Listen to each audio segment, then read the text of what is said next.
Welcome to Getting Started with Digital Marketing for Your Small Business, presented by SCORE Mentors of Southeast Wisconsin. The objective of this course is to help you quickly and effectively establish the digital footprint for your company or brand. We're going to cover this in three key sections. The first is building your marketing strategy and foundation. The second is establishing your digital footprint. The third and final piece is expanding and engaging to attract. Small business owners face a lot of hardships, and a lot of these can cause them to end up having to close down shop. The SBA reports that 20% of new businesses fail within the first year, and 50% fail within the first 5 years.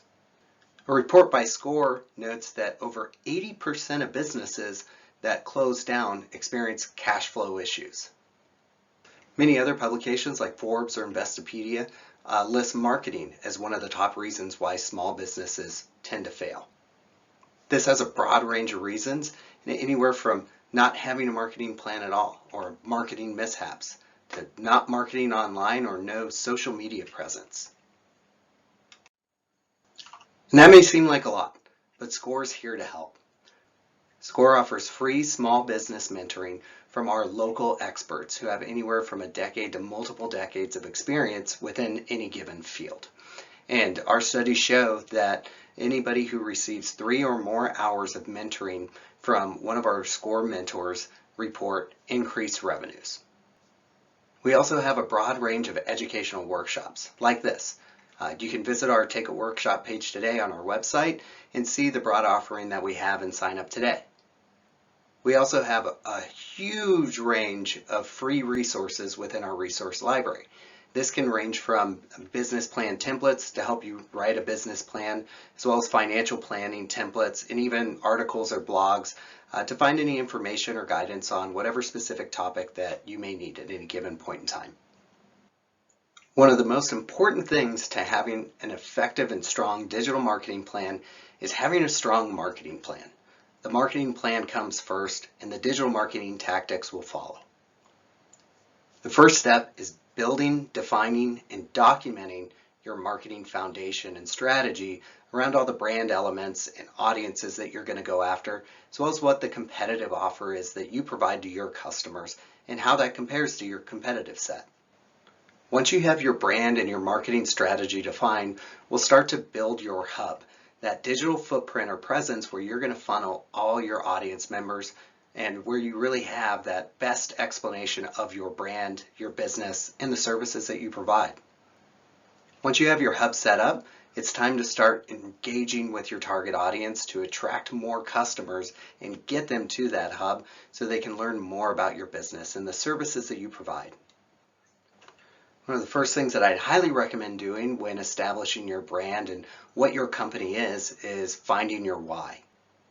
You can reference the book Finding Your Why by Simon Sinek, or also go to YouTube and type in one of his most recent TED Talks, just to get an idea of what this process is like and how you can go about it. This is important because more and more we're seeing that consumers are buying not what companies do, but why companies do. A personal example for me, for a company that I purchase, why they do as opposed to what they do, is Bombas socks. For every pair of socks that you buy, they donate a pair of socks. They also make good socks, but I buy more so because of their greater mission on what each purchase that I make delivers to somebody else. After you find your why, the next important piece is going to be how you intend to position your brand.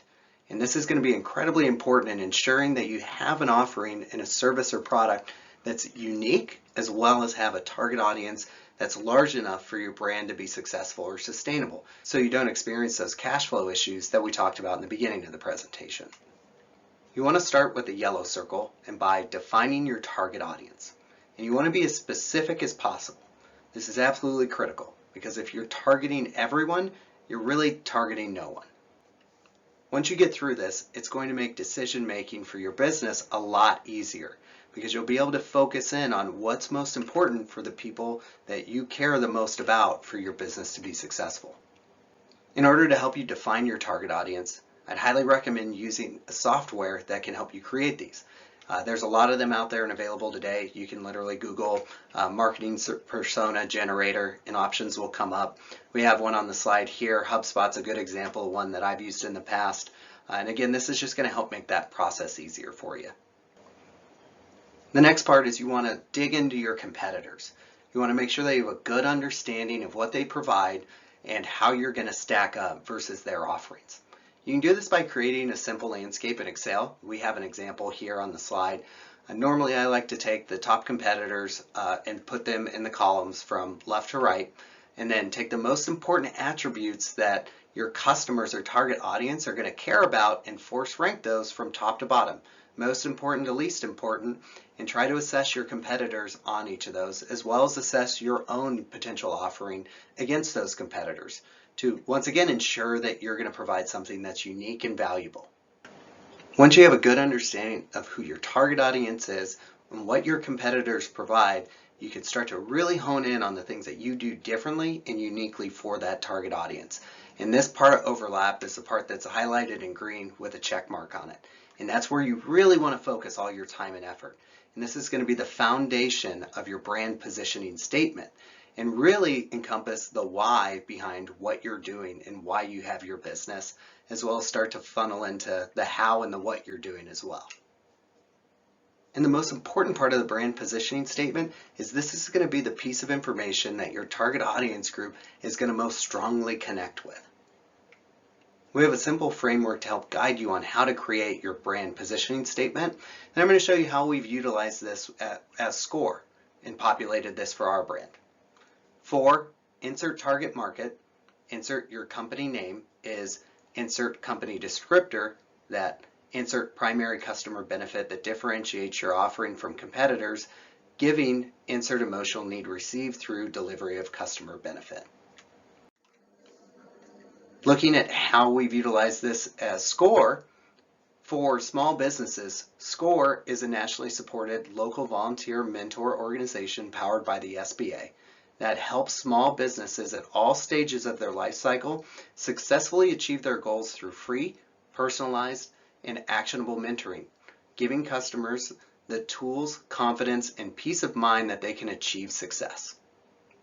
And this statement is the foundation of what we provide to our target customers that our competitors can't. And this is the first thing that we want to make sure that we communicate with our target audience, and that it's something that we communicate very, very routinely.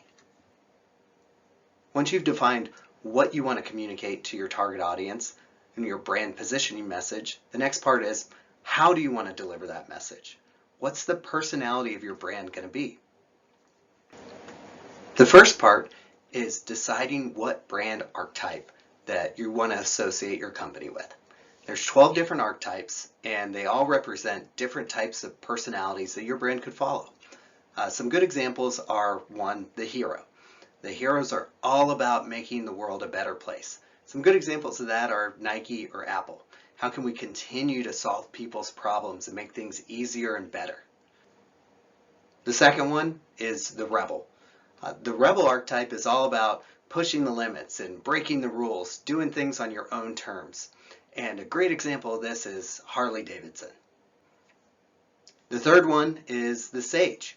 So the sage is all about bringing more wisdom to the world and helping people enrich themselves and progress and grow. A great example of that is SCORE. We're here to provide mentoring to help people learn and progress. The next part is really defining your brand values and attributes. And your brand values are really going to shape all the decisions that you make as an organization and how you want to be viewed by your customer. You can find lists of brand values and attributes that you can help leverage to guide you through your selection process. And some examples from SCORE for our brand values are small businesses matter, giving back matters, volunteers matter, lifelong learning matters. For brand attributes, these are the words that customers are going to associate with your brand and your company over time. And so for SCORE, these are things like trustworthy, intelligent, straightforward, leader. And then the final part is your voice and tone. How are you going to say it? And When you look at this from a SCORE standpoint, our voice and tone is that of a mentor. Our voice is that of experience and expertise, and it's always in a very supportive and educational tone. Now we get to my absolute favorite part, which is visualizing your brand. And this is a place where a lot of people start. But if you're able to do all the things that we talked about before this, you'll be able to navigate this process a lot more quickly as well as effectively. And it will help you connect with your audience in a much stronger way. The first part in this process is going through the naming of your company and deciding if you want to use a slogan. There's a lot of different ways that you can name your organization, your company, your brand.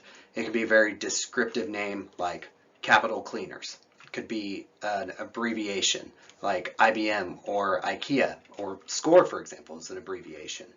There's also things where it could be invented, something that doesn't work, doesn't exist at all, a metaphor, conjoined words, a lot of different ways that you could approach this. SCORE falls into the abbreviation category. Our slogan is "For the life of your business." Once you have that identified and defined, you want to go out and try to reserve your domain name right away. The next part is selecting colors that are really going to embody your brand and help you communicate your brand values and traits as effectively as possible with your target audience. One of the things you might want to look into this is color theory. Each color is tied to very specific human emotions. So when people see certain colors, they tend to naturally feel specific emotions that are associated with that color. And studies have shown that color actually increases brand recognition by over 80%. And it is one of the most powerful things that will connect people with your brand and your company. So it's a very, very important part of the overall process.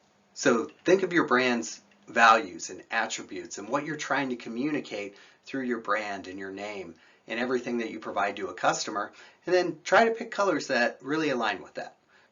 The last part is creating a logo. So taking your name and your colors and pulling them together in a really clean, impactful logo. And this is likely something that you won't do yourself. I definitely recommend that you work with either a contractor or a designer or a crowdsourcing platform like Fiverr or Upwork or 99 Designs. There's 5 key principles to effective logo design once you get to that point. You want it to be simple, memorable, timeless, versatile, and appropriate. And when you look at a couple of the examples on the slide, you'll see that they've done a really, really good job of instilling those design principles as well as applying their colors. And that's what makes these some of the most memorable and easy to identify logos in the world. After you've gone through all this great work, the final step is really documenting it. And you want to do this in a brand style guide. This is going to take some time and effort, but this effort is going to pay really big dividends in the future when you start to work with more external parties. When you're working with contractors or designers, or somebody may come on to manage your social media accounts. And when you do this and you start to work with other people, you'll be able to quickly and easily communicate your brand values and key attributes to them so that everything that they do aligns with your brand, and that it's done in the most accurate, specific, and consistent way. Because when it comes to brand application, consistency is one of the most important things. So you want to make sure that everything tied to your brand is consistent. And having a good detailed brand guide is the best way to ensure, especially as you work with multiple people, that you're going to be able to deliver that consistency to your customers. The first thing that you want to document is all the fundamental components of your brand. This comes back to your mission, your vision, the attributes and values of your organization, as well as the voice and the tone, your brand positioning statement. Everything that we talked about in the previous slides. You want to make sure that people understand what you're trying to deliver to your target audience and how it's different from anybody else out there. The next part is you want to document your colors. Not just your primary colors that are going to be all over your website, every material that you print, your t-shirts, your products, and also your logo. But you also want to make sure that you're defining what are your secondary colors, as well as what colors are used for text. as well as what texts or fonts are the right fonts for your brand. Because again, you want to make sure that that's consistent throughout everything that you provide. The final piece is your logo. And you want to ensure that you provide very, very specific guidelines around how your logo is to be applied. And again, this is the thing that you want to make sure that you protect and apply with as much consistency as possible. And again, this comes back to the logo is going to be the thing that holds the most brand equity for your company and your brand. So you want to ensure that it's consistent in everything that you do. And when it comes to logos, you can have more than one execution, but it's really important to define what are appropriate uses and what are bad uses. The most common one is color. People will change the color of their logo, and especially early on, you want to make sure that you're driving as much consistency as possible and that your logo is applied with the appropriate color as well as background. Now that you've defined and documented your brand and marketing strategy, you're now able to start applying that to digital vehicles. And now we can start establishing your digital footprint. The first part is going to be creating that hub. This is where you're going to direct all of your target audience when they try to learn more about your brand, your services. And this is going to be that main source of truth that your target audience can really trust is going to be the most accurate information and the best, most accurate representation of your brand and your products and services. After we establish your hub, we're going to be able to help you capture the audience as they come and visit that hub to try to get more information or learn. And this is really important because we want to capture that audience and the people that are engaging your brand, because this is going to be a really impactful and cost-effective way for you to grow your business over time. Finally, we'll talk through some different tactics for how we can expand your company's reach to attract new customers and funnel them into your hub and continue to grow. So the first step is really establishing your hub. That area that's going to be the single source of truth for your product, your service, your company and brand as a whole. This is going to be the best representation of that and really drive the consistency across the board. This is where you're going to want to direct all of your target audience, and it's going to be the area with the best experience for your products and services to ensure that you're not just enabling people to learn more about what you do and what you offer, but have the best chances of making the next sale, so that you can continue to grow your business. And a good, successful hub can be different for a lot of different businesses. And it can evolve over time. As your business continues to grow, your needs and requirements for that hub could change. Some small businesses will focus on social media platforms as their hub, such as a Facebook or Instagram business page. Others could be an online marketplace. This could be an Etsy or an eBay or some of the many other marketplaces that are out there online today. For most companies, the hub is going to be their website. And this isn't the case for every organization out there. Some people will get by just on social media or their marketplace, and they may never get a website. But as companies continue to grow, a lot of times they get to that point where it's time for them to get to a website. And that's where we're going to focus moving forward. We're going to focus on establishing your website as the hub for your digital footprint and how we can drive as much traffic to that hub as possible. Websites are a great way to immediately build credibility with your target customers. A lot of customers today expect legitimate, trustworthy companies to have a website. And having a website or not could be a critical decision factor in their path to purchase that either directs them to move forward with you and make a purchase or to not move forward and go towards somebody else. Like we mentioned before, the website is going to be that single source of truth for your company, your brand, and all the products and services that you provide. Also, it's become very easy to create your own website now with all the great, easy to use drag and drop solutions that are out there. In order to pick the right solution, you're going to have to really look at what you need from a site. If you're trying to sell products on the site, that could take you down a different path than if it's more of an informational site that's going to direct people to reach out to you to set up an appointment. So make sure that you take some time to research the different solutions after you've established what you need from it so that you can guide yourself down the right path. One of the first things that you're going to need when you start building your website is going to be the domain name. So hopefully in that previous step when we worked through naming, you were able to go out and capture the domain name that you want to use for your website. When you're building your website, the first page that you're going to build is your home page. And this is going to be the place that most people go to first as they start to navigate your company, your brand's message, as well as your products and services. And so you want to make sure that you incorporate all the key elements that are going to resonate in the most impactful way with your target audience. We've got an example here from our website at SCORE. Some of the most important things you'll see is our logo, our brand positioning statement. We've applied our colors in a way that you see our primary and secondary colors really pop out.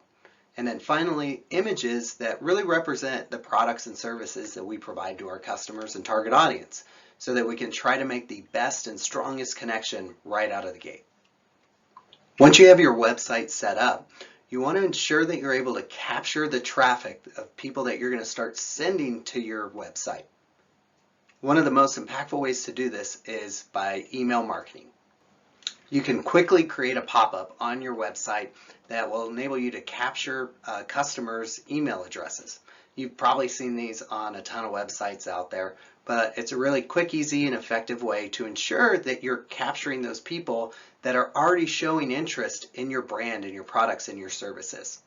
A lot of email service providers also allow for you to capture email information as people are making a purchase or a transaction.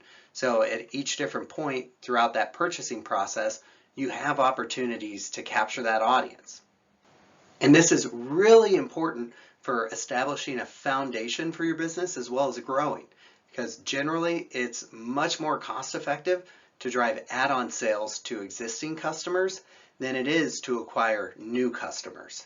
And so by setting up an email marketing platform and capturing people and funneling them into that email list from as many different venues as you can, whether it's in-person venues when you have a QR code on your table, or if it's on your website, or when they're making a purchase or transaction on your website. Again, think of all the ways that you can get people into that database, because it's going to be the one area where you can directly market to those customers or that existing audience that you have that again has shown interest or made a purchase from you already. And one of the first things that I would do when setting up an email marketing strategy is to set up a welcome email campaign. Welcome email campaigns have the highest open and click-through rates out of any type of email campaign. This is really because you're sending these emails right as people engage you. So you're top of mind. They're expecting to see an email from you. They want to see more information from you.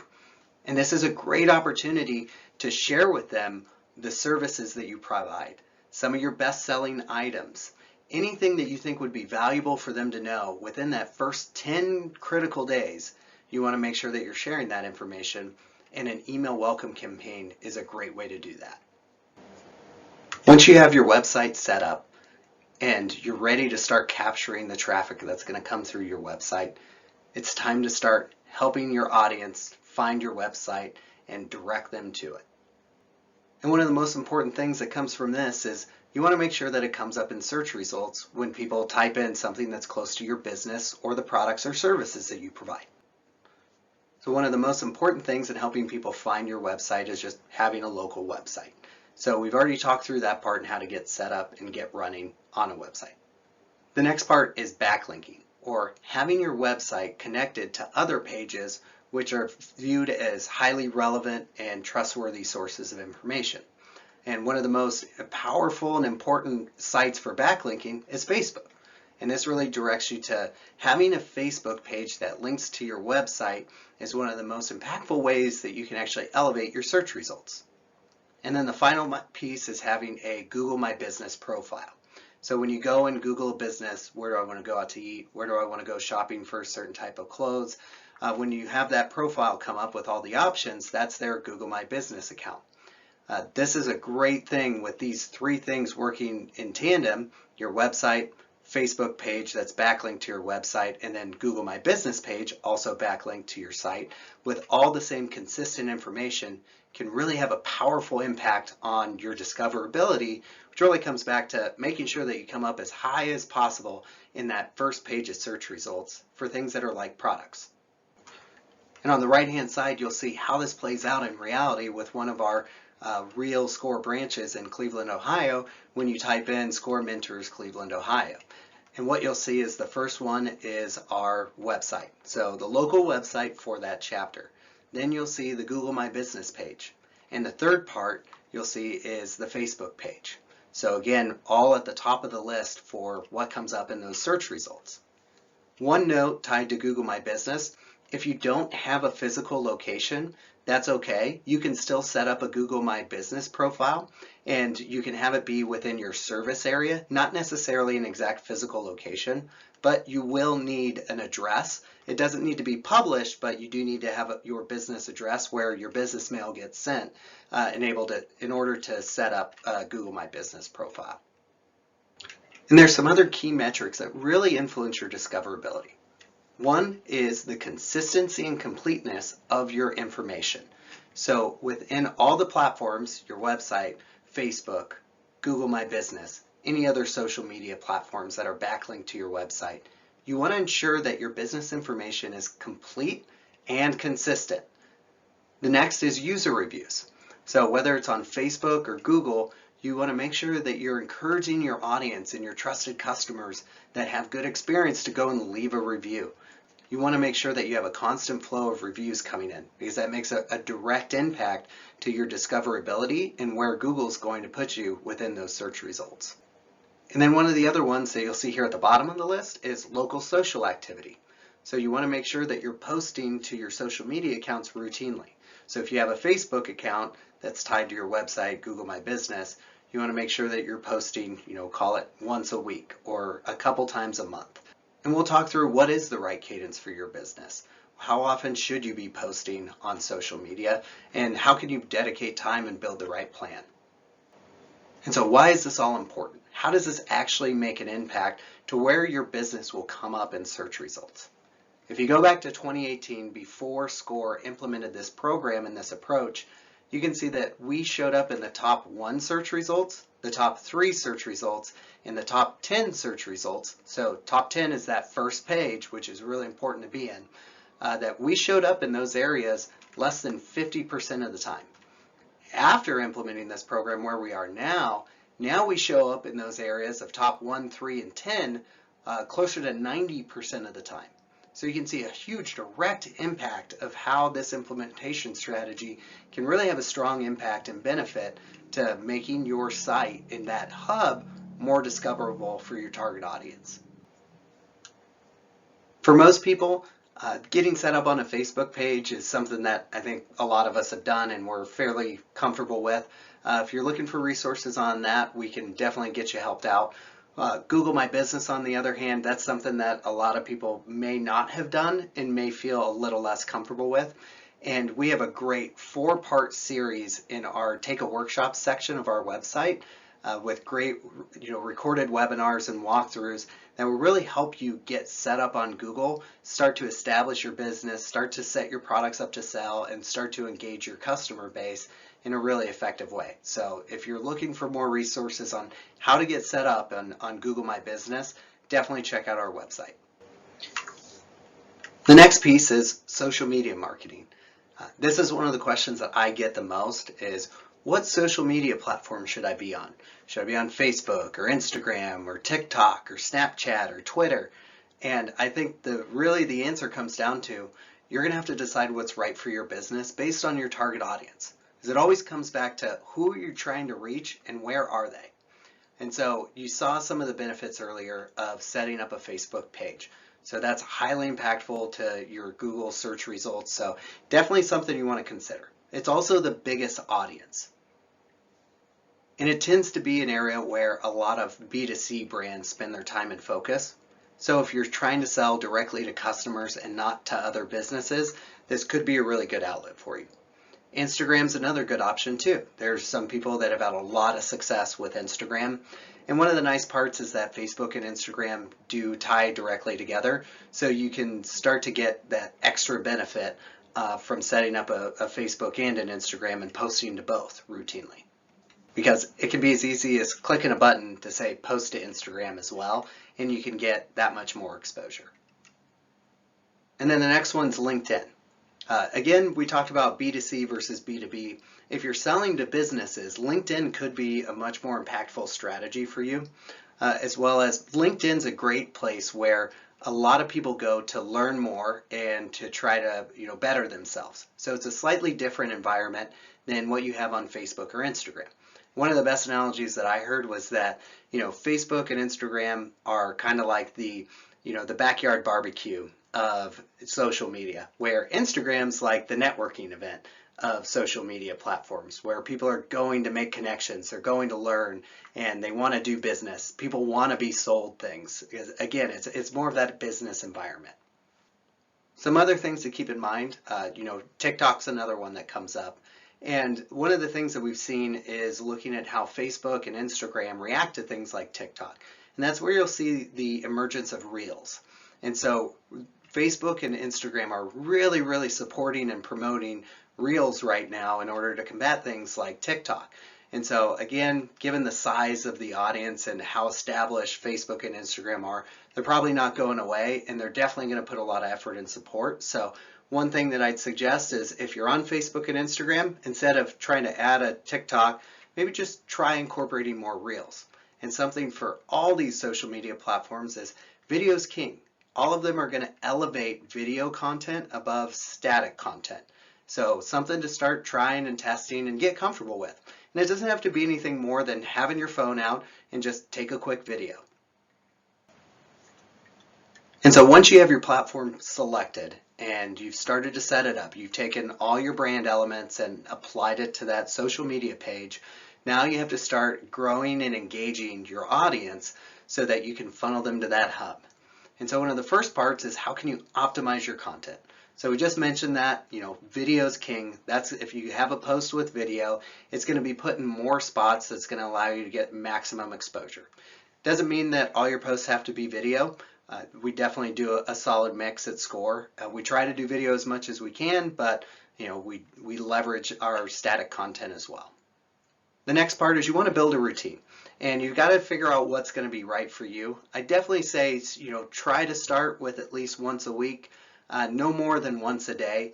There's some studies that have shown that once you go over one post a day, there's a decline in audience engagement. So it's kind of that once a week to once a day range is where you want to live.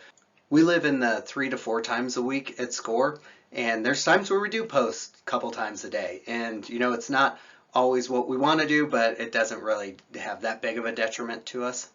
And then the last part is you want to engage your community.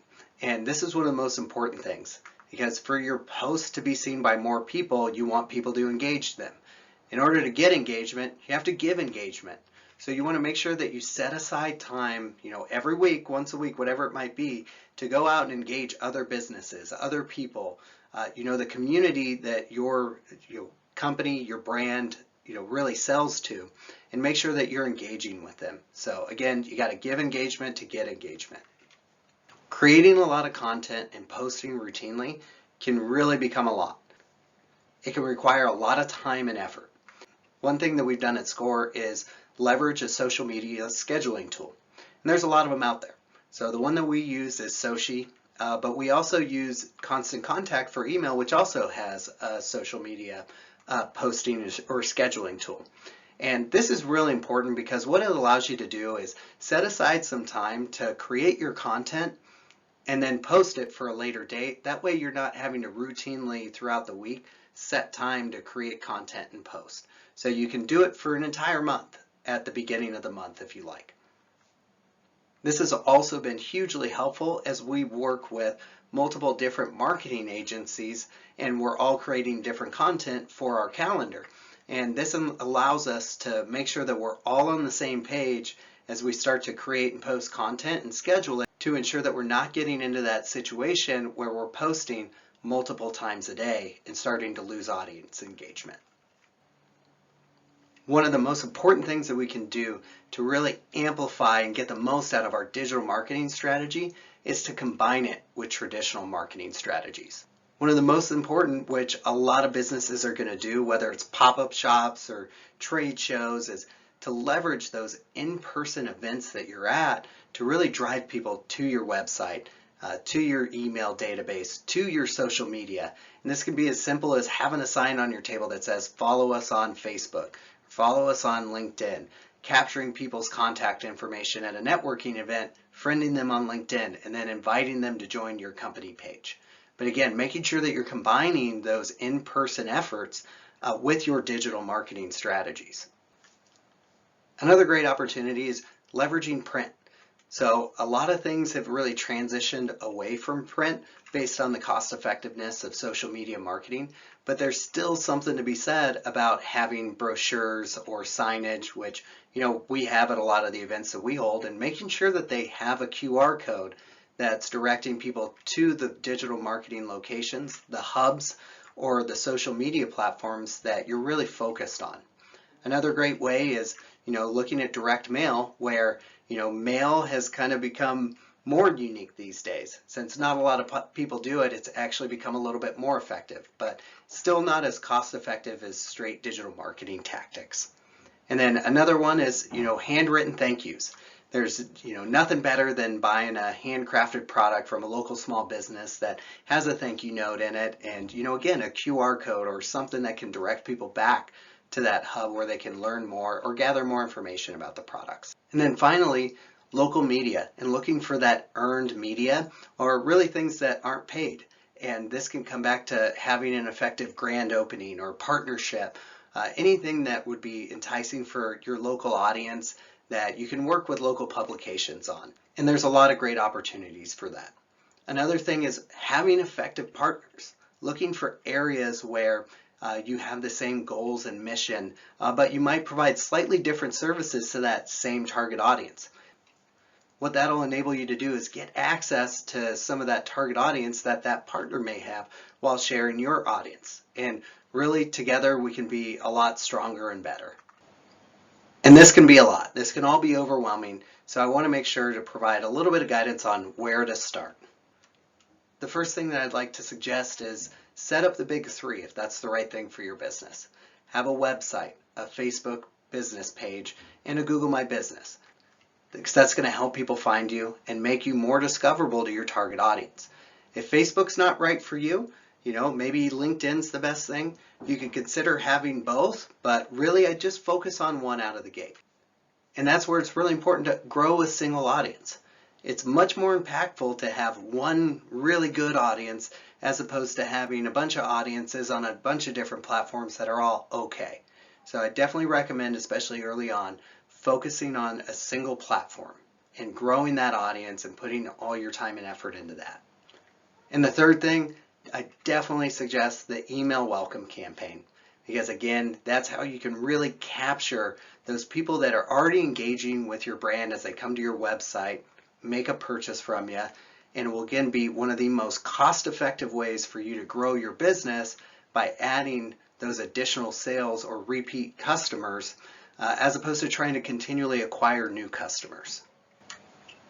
And then I just wanted to provide some friendly advice of some things that can be valuable for anybody in their small business career, no matter what they're working on. The first one is focus. And this really comes back to effective prioritization. And not just knowing what are your most important priorities, but also knowing where to draw the line. And this can be really, really challenging, but trying to decide what are you not going to do. And starting to say no. Protect your plate. As people try to add more onto it, there's always going to be more opportunities than what you have the time to do. And that's a good spot to be, but you have to protect yourself because, again, you don't want to do a bunch of things okay or not that well. You want to be able to focus on the things that are the most important and be great at them. The next part is dedicate time. Time block. When we talk about creating social media content, you want to make sure you put time on your schedule to do that. Take an hour a month. That's going to be dedicated towards creating content. That way you can start to create it in batches. It's like making cookies. You don't make one cookie at a time, you create batches of cookies. Same goes for social media content. You don't want to create one post at a time. You want to take a time when you're fresh, you're thinking clear, and you can have that creative juices flowing, and you can create all your content and then post it as time goes by or leverage a scheduler. But it all comes back to whether it's that or any other task. You want to make sure that you're taking your to-do list and the priorities from the first bucket and blocking off time in your calendar to actually do that. So turn your to-do list into your calendar time. And then the next part, which is one of, I think, the most important things, is take a first step. There's a lot of times where we think so much about things and we try to get it all figured out before we move forward that we really never take a first step and we never do anything. And so you've got to be brave enough to suck at something new today and take that first step. And you'll figure it out as you go and you'll continue to learn. And you just want to make sure that, if you fail, that you fail very quick and early so you can learn and adjust, and that you fail small as possible. So again, you can't be afraid to fail. We were all, whenever we all start something new, we're always not that good at it. And you don't get to expert overnight. So just don't be afraid to take that first step. And the final piece is, if you want more information on how to work through this specifically for your business and working through some of those big decisions about how to build and document your brand, or what website provider or software should I use to build my website, or do I need a website, or what social media platforms right for me, I'd reach out to SCORE. Go to our website, click Find a Mentor, and it'll help guide you and we'll get you set up with the right person to help you and to help you navigate a lot of these things specifically for your business. So we have a lot of great experienced mentors that are ready to help.